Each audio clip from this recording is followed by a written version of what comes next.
Hello, my name is Lindsay Fergovich-Nelson from OneSource Document Management Services. We're pleased to announce the launch of the Speakers Bureau in conjunction with David Jagrossi. In response to the COVID-19 pandemic, we are producing the first of a series of webinars digitally, beginning today with Alison Sonstelie. Thank you so much for joining and stay well.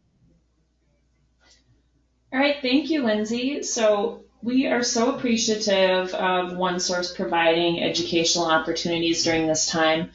They've always been supportive for in-person meetings, and one thing that's exciting is when we get back to being able to have conferences and in-person meetings. OneSource now has a speakers bureau, so if you're planning a chapter meeting, you can go on the OneSource website and request a speaker, so it's great. But again, just a great opportunity to do these webinars and still support sterile processing education. So we're going to talk today about how to stay sharp during COVID-19, and this really is a guide for sterile processing techs. And one thing about all of this information is we've got a lot of stuff going on right now, so if you need any of this information, go ahead and share this with your leadership team, share this with your technicians. This is all about helping each other out. Okay, so a little bit about me before we get started is I'm active in AMI ST79, in ISHM, and ARM. I also provide consulting services, so we do assessments at different hospitals and provide education. And I've also had several different roles in healthcare, in supply chain, in sterile processing. So I've experienced a lot of different perspectives when it comes to healthcare. Also, Rose Seavey has always said to put puppies, kittens, and babies in PowerPoints. So here are my quarantine companions. So that's my daughter, Josie. She's 9. I have the 2 cats, Max and Britton. And then my impulsive pandemic decision was to get a dog. So this is our bull terrier, Stella. You know, some people are giving themselves like bad haircuts at home. Getting married, doing other things like that, and I decided to get a dog. But throughout this presentation, things are going to get a little heavy because these are kind of tough times. So there are going to be some cute pictures of puppies and kittens dispersed throughout to help lighten up the mood again. In Stephen Covey's book, The 7 Habits of Highly Effective People, he says we must never become too busy sawing to take time to sharpen the saw. So right now, we've got time to sharpen the saw. So this is a time for improvement and development. The objectives that we have today are 1, to analyze current hospital workloads and strategies and those effects on sterile processing departments. 2, to discuss downtime opportunities in the sterile processing department. And 3, to evaluate different approaches for professional development. And throughout this presentation, there will also be links to a lot of different resources. There will be a PDF copy of this presentation available, and you'll be able to access those links in that PDF document. So let's talk about the current situation. And again, this is as of 4/4/2020, so things have obviously changed. As of yesterday, that was April 7th, there were 374,000 cases and 12,000 deaths. And where I'm located in Fargo, North Dakota, we're kind of in a weird position because our surge is predicted for May into June. So right now we're just kind of waiting and preparing and just waiting for that surge to happen. And I also understand that the situation is different all over the country. And even within a city or a state, sterile processing is being asked to do different things. So I'm trying to stay abreast of all of the challenges, you know, through social media and LinkedIn, but I'm not in a hot spot right now. So I don't want to come off as either tone deaf or insensitive for those of you that are in hot spots. But here's what I'm seeing, and here's what I'm hearing that's going on out there, so I can help share some of that information with everyone. CDC has a new surveillance summary. So right now, what they're trying to do is make sure that the COVID-19 related deaths are being tracked correctly, because up to this point, there are deaths that were caused by COVID-19 that were either being tracked as influenza or pneumonia. So the CDC is updating how they are tracking that information. And so when you talk about people saying that the death rate may actually be higher than it is, that is why, is because it was being tracked and recorded as influenza or pneumonia. So there's a link to that new view there. There's also a lot of resources available specifically for healthcare professionals and healthcare workers. CDC has a website specifically for that. So here they talk about infection control, they talk about how to optimize your PPE supply, and they talk about preventing exposures at work. The World Health Organization also has some guidance specifically for healthcare workers as well. So here are some links to that information. Another great thing that I'd like to point out is OneSource also has a really fantastic COVID-19 resource page in their Knowledge Center. And what they've done is they've actually curated IFUs that are relevant to COVID-19 and put them in a database that is free. So if you do not already have OneSource in your facility, you can have access to these documents in this, in this time of just so much uncertainty and just really going into uncharted waters. So there is this resource available. Also in that Knowledge Center, they have several resources available from the Joint Commission, Infection Control Today, the 3M technical bulletins, different tools and resources, also links to World Health Organization recommendations, the FDA, and then also more responses from 3M. So there's a lot of really great information in this OneSource Knowledge Center. So I encourage you to go and check that out. All right, so let's talk about different surgical services strategies. So elective cases. On March 14th, the Surgeon General implored hospitals to halt elective procedures. And on March 18th, CMS released guidance to limit non-essential adult elective surgery and medical and surgical procedures, including all dental procedures. But they also note that decisions remain the responsibility of local healthcare delivery systems and those surgeons who have direct responsibility to their patients. 33 states at this time have had officials come out with their own directives and guidance regarding elective procedures, ranging from recommendations that providers scale back elective procedures to mandates that elective procedures be canceled or postponed. And there is a link to more of this information with the Ambulatory Surgery Center Association statement. So there's also another great resource. But what we have right now is different interpretations of what elective means. Some areas are treating that as only emergent cases. If you've got surgery centers, they may be completely shut down. Some areas are still able to do procedures that are necessary for quality of life. So for example, if you are a patient that needs a biopsy to determine whether or not you have cancer, and then to plan what your care is going to be from that point forward, you need to have that biopsy done and able to, plan out what your next 3, 6, 9, 12 months are going to look like as far as treatment and care. So what this means for healthcare, so even if your facility is doing some cases, we're still much slower than usual. Now, as we know, surgery is the revenue generator in healthcare. We've got hospitals that are in financial trouble. Healthcare workers, even in emerging hotspots, are being furloughed, reassigned, or told they must take pay cuts. And some systems are even putting up to 30% of their employees on furlough, and some physicians are seeing up to 20% pay cuts. Okay, so I know that's depressing, right? So here's a little mood booster with my daughter and my little puppy wrapped up like a baby. But so I've got a little story to share. So I was tested myself for COVID-19. I was having some symptoms. I had traveled to an area that had some community spread. But my test was actually done in a group of tests that were sent off to a private lab in California.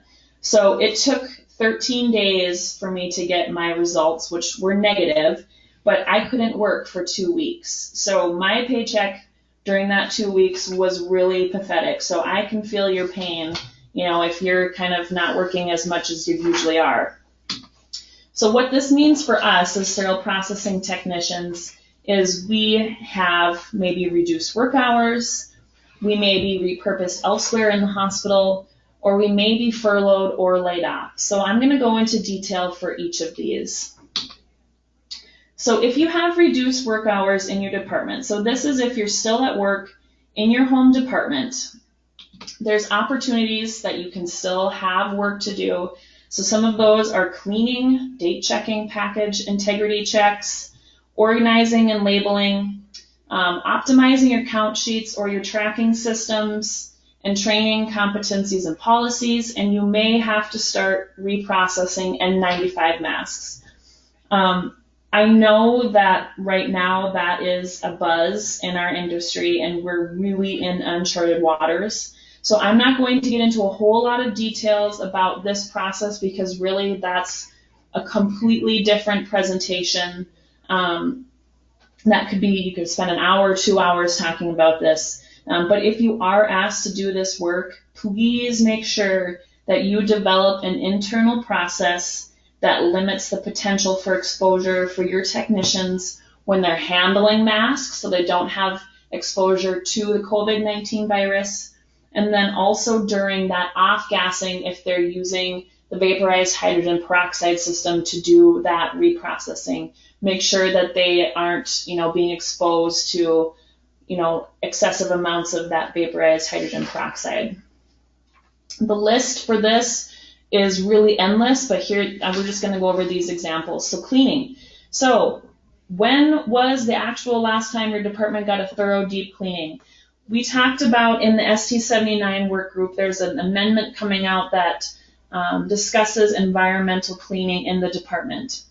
And when we talked about this, there was a lot of chatter about inadequate cleaning and cleaning that's not being done by environmental services. And they're really busy right now trying to make sure the hospital is as clean as it can be. I know in our facility, we've got environmental services going around and doing extra cleaning on high-touch surfaces.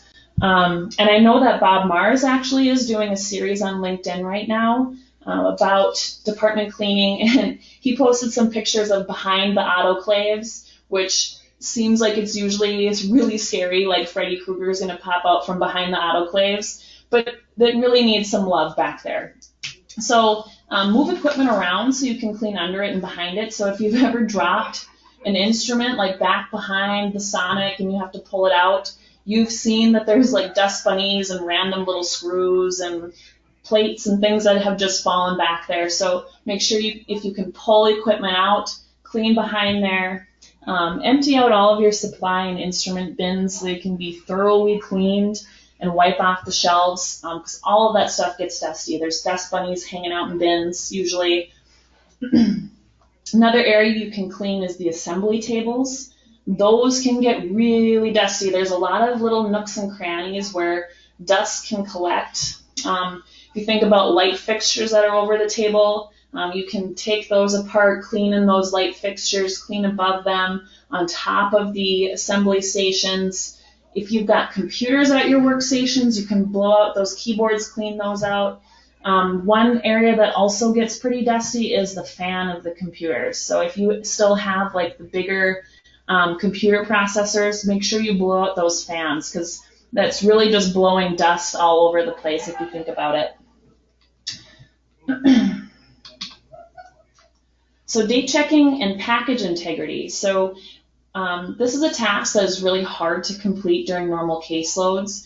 We find a lot of product that's expired, sometimes with peel pouches and wrapped items just from all the extra handling. You can get holes in those wrappers and holes in the peel pouches. So it's really a great time to go through and check for, packages that need to be redone, check for broken locks. And if you have a clean core, make sure you check this area as well, especially if it's managed by the OR. A lot of times these are the areas that end up looking like an episode of Hoarders where you have things just kind of like shoved here and there. So make sure you check those areas. Organizing and labeling. So go through your storage areas and replace any missing or faded labels. Go through your department's junk drawers and purge the things that are old or obsolete and reorganize the items that are used.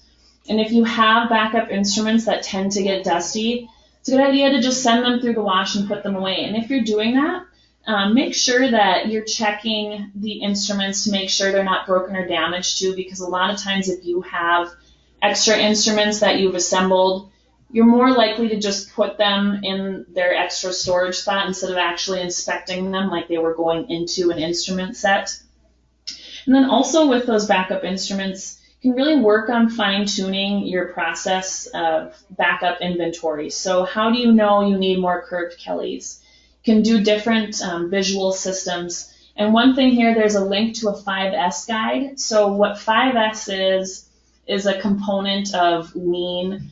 And what it really is to sort, set in order, shine, standardize, and sustain. So if you've got areas that need organization, that's a tool that you can use to help clean that up and label things. You can color code them, develop a cleaning process. So it really is just a way to make sure that you have what you need, you know where to find it, and it stays clean. So it's a really great link to go and learn how to do some of that stuff.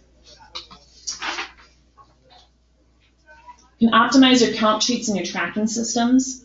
So if you have flaws in your count sheets, right now is a fantastic opportunity to dedicate time to fix them. It's great to take pictures of the instruments and add it to your system, especially if you've got a lot of ortho instruments or neuro instruments where it's specialized instruments that you may not see quite a bit. It's a lot easier to see a picture and find the item than it is to go through every item and look for a product number on them.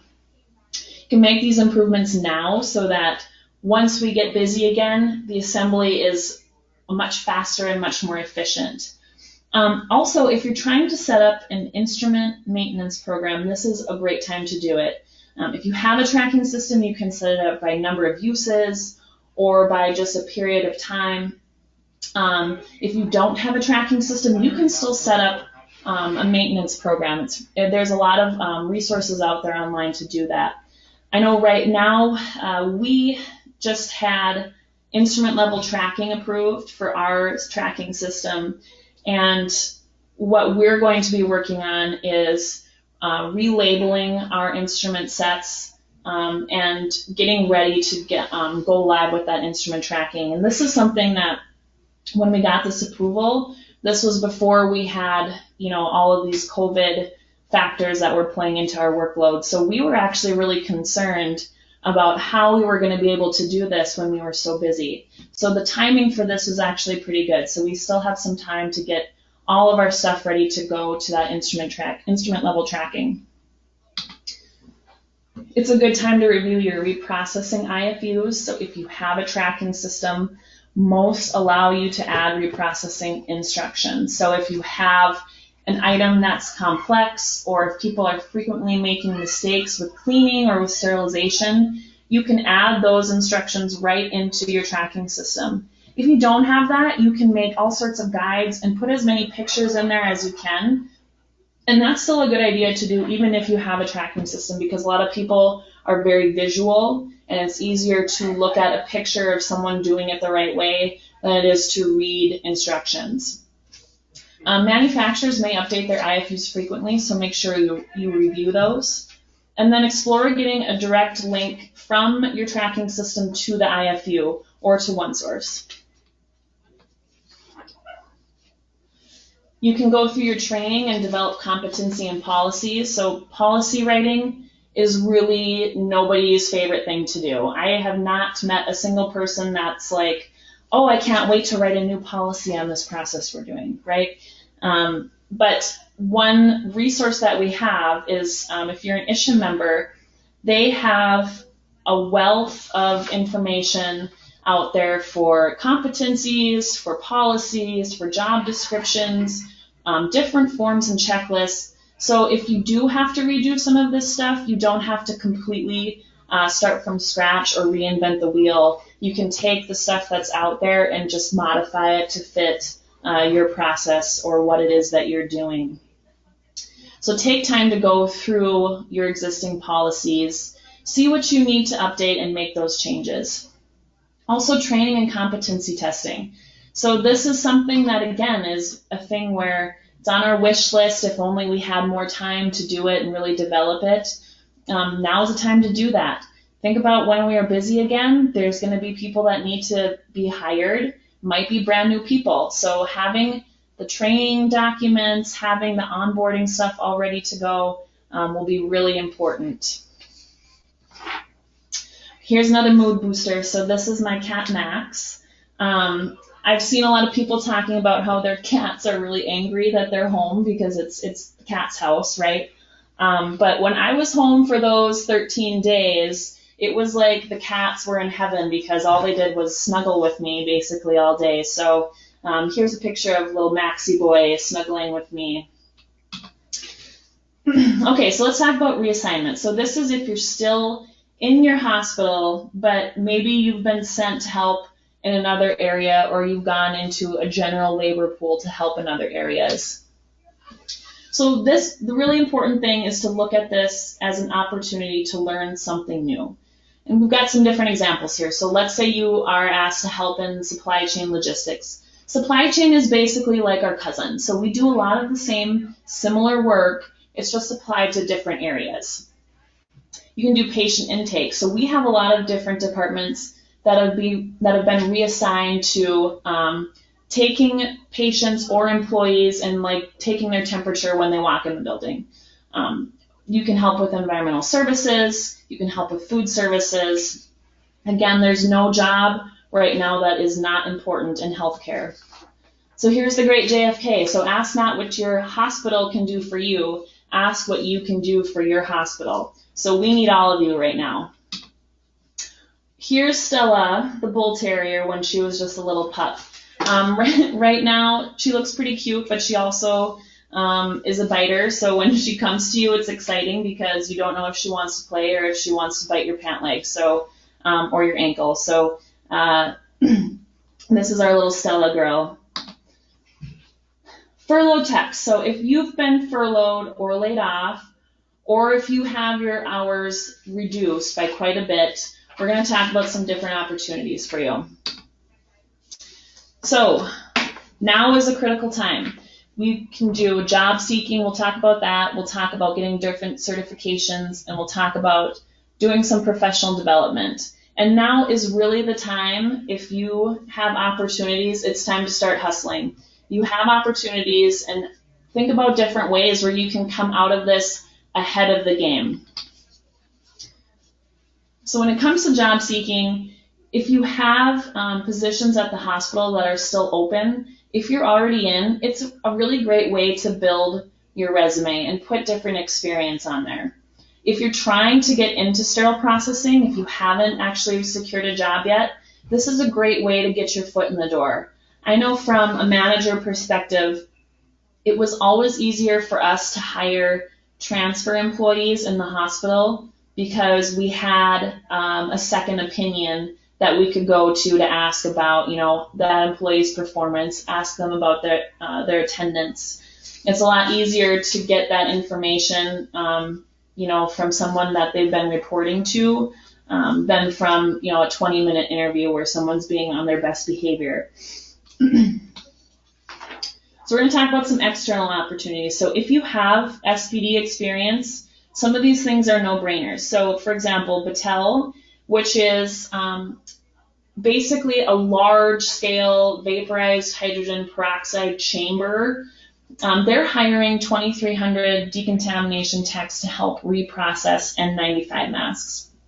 Right now, they have facilities set up in Tacoma, Washington, Chicago, Boston, Columbus, Washington, D.C., and they're planning on adding 100 additional decontamination sites. So this is a great opportunity. If you're already in SPD, this is like exactly what you're doing on a daily basis. So I've got some links here to the news story about this, and then also directly to their career site and to those decontamination positions. Amazon's also hiring 100,000 new positions. So one thing about your job as a sterile processing tech is a lot of times we think that it's very specific and the things that we're doing only apply to healthcare and only to sterile processing. But sterile processing isn't as specialized as you may think. A lot of the activities that we do translate directly to warehousing or to manufacturing jobs and vice versa.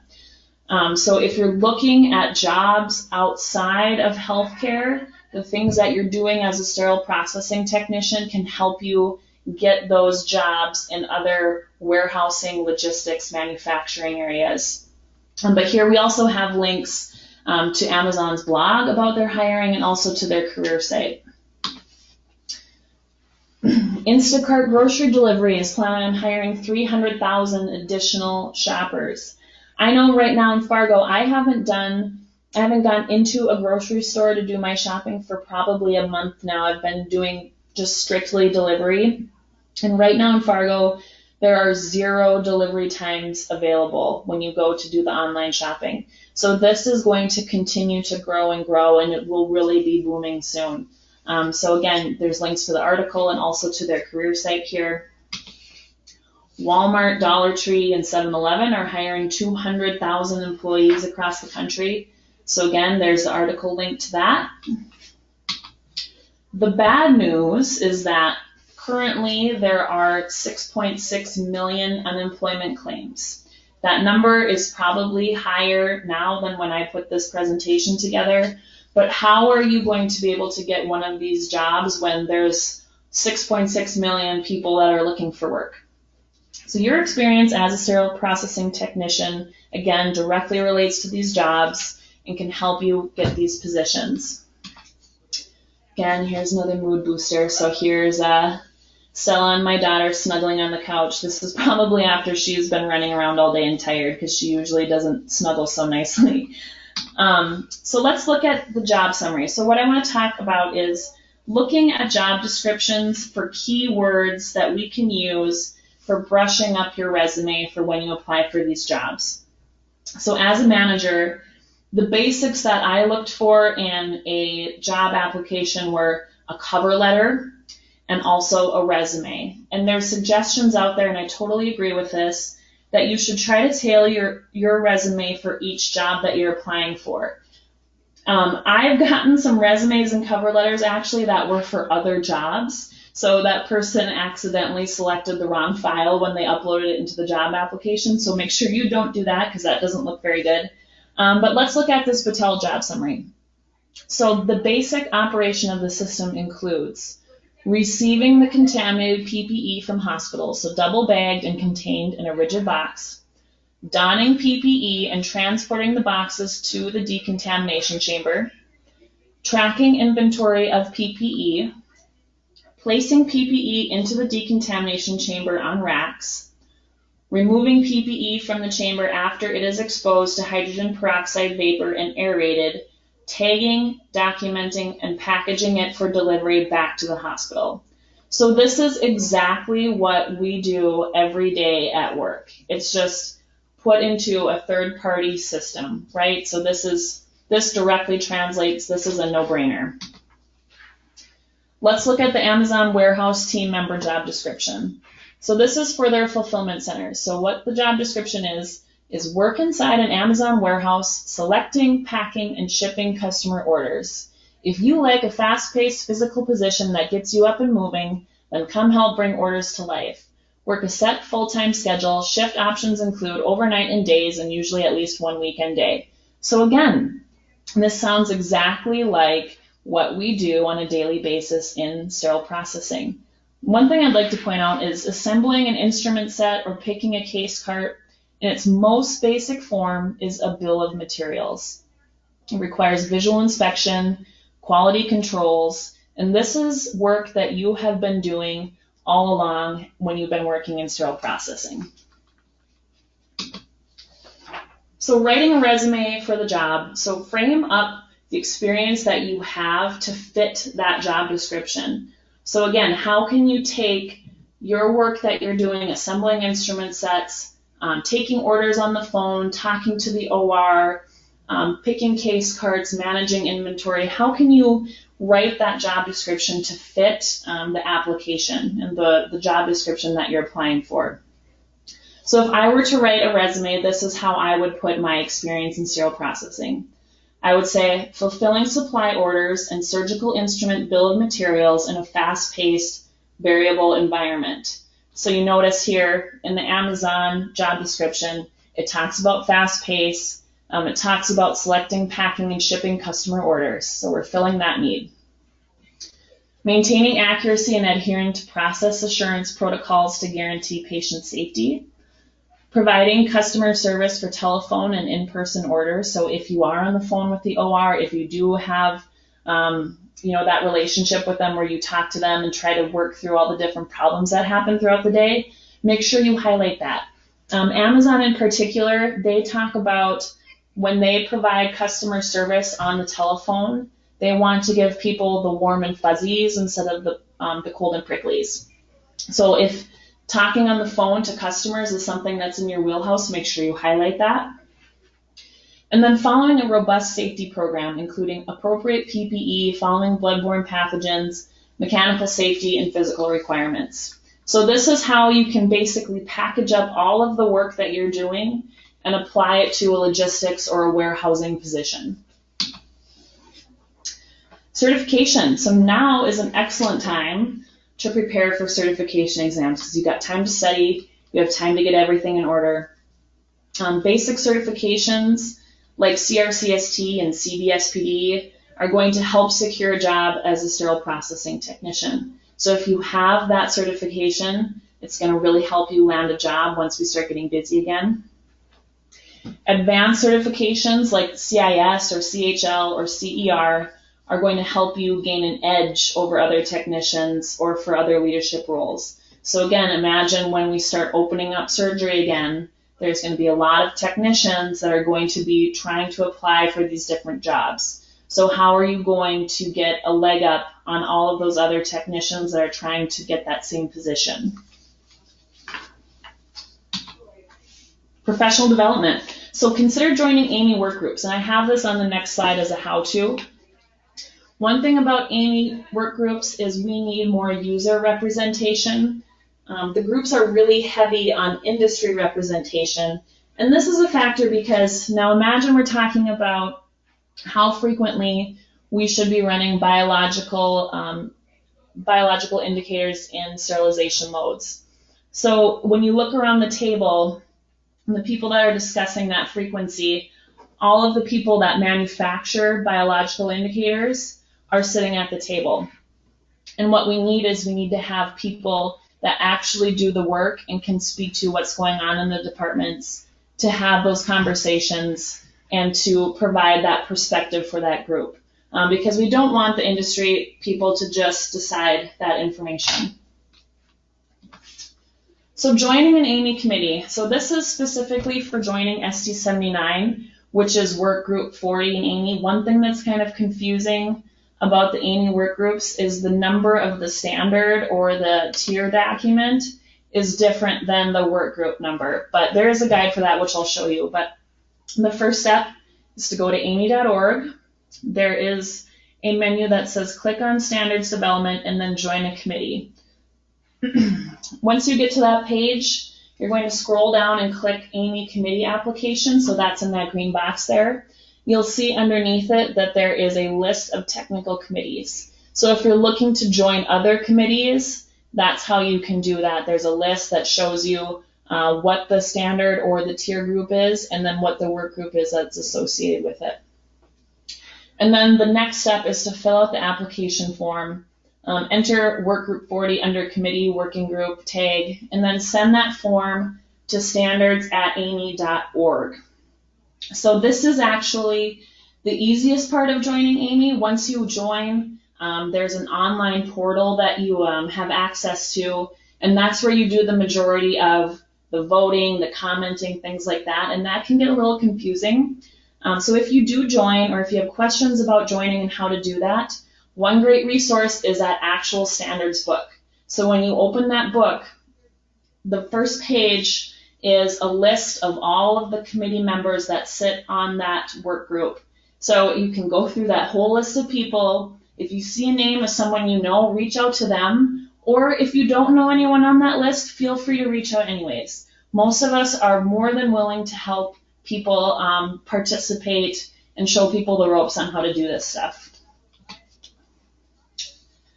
Writing. So it's also a great time to write. So if you have opinions, if you have thoughts, if you have ideas, if you're passionate about something in our industry, write about it. You can publish anything you want on LinkedIn. There's actually a well-known person in our field that got their start that way. It's Hank Balch from Beyond Clean. He used to do a lot of article publishing on LinkedIn. I remember when he was writing all these articles and coming out, it was great. Because there was a lot of new ideas, a lot of things that he was thinking about. And he actually has this guide, and there's a link to it here, but he has a LinkedIn article published about how to write a blog post. It's called, So You Want to Write a Blog Post, The Normal Person's Guide to Great Sterile Processing Content. And in there it just has tips about length, things to include, things to avoid. So if you're really wanting to start writing, I would check that out and just get an idea of what or how to do that. You can also reach out to ISHM. They're looking for article writers. You can reach out to HPN, Infection Control Today. A lot of times they're looking for input from people that are out in the industry and doing the job. You can reach out to your ISHM or CDSPD chapter. So these chapters are usually looking for board or committee members, and this is a great way to help and contribute, but also to grow your professional network. So for example, a lot of times chapters are looking for committee members for planning meetings and planning conferences. So if you join your chapter and you join these committees, you're going to have an opportunity to work with other leaders that are in your area, in your field, get to know them, get to know the different vendor reps.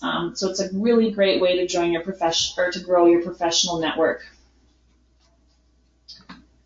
And here we have our final mood booster. So this is outside our department at Sanford and Fargo. We had some people put together this heart and butterfly theme, and what we asked people to do is to write a message in the hearts. And we had a lot of people that are walking through this hallway, and it's a basement of a hospital, and we've heard comments like, well, usually I don't really like walking through this hallway, but now it's really cool. So it was just nice to do that. And just a good reminder that we are all in this together. And if you are feeling confused or feeling lost, or you need help with something, please reach out to your peers. Even use social media, but verify the answers you get there, because you never know what you might get in some of those groups. But your peers and your colleagues have always been and always will be your best resources. So please lean on each other during this time. It's very difficult, and our best approach is to use each other and to stay strong for each other.